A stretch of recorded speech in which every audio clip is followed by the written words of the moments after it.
Watu 10 wamepoteza maisha yao leo hii baada ya basi kugongana na matatu katika eneo la Karai kwenye barabara kuu ya Nairobi kuelekea Nakuru.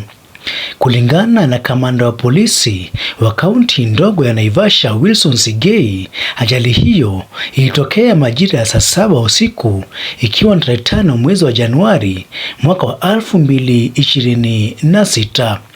Aidha, walioshuhudia ajali hiyo walitoa ripoti kwamba dereva wa basi hilo alikuwa akiendesha kwa kasi kupita kiasi na kupita magari ovyo ovyo barabarani kabla ya ajali hiyo kutokea.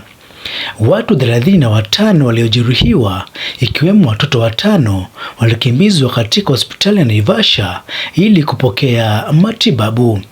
Aidha, idara ya polisi ya Naivasha imewasihi madereva kuwa waangalifu barabarani ili kuzuia ajali nyingine kama hiyo katika siku za usoni. Nikiripotia Sobera Media, jina langu ni Gideon Sobera.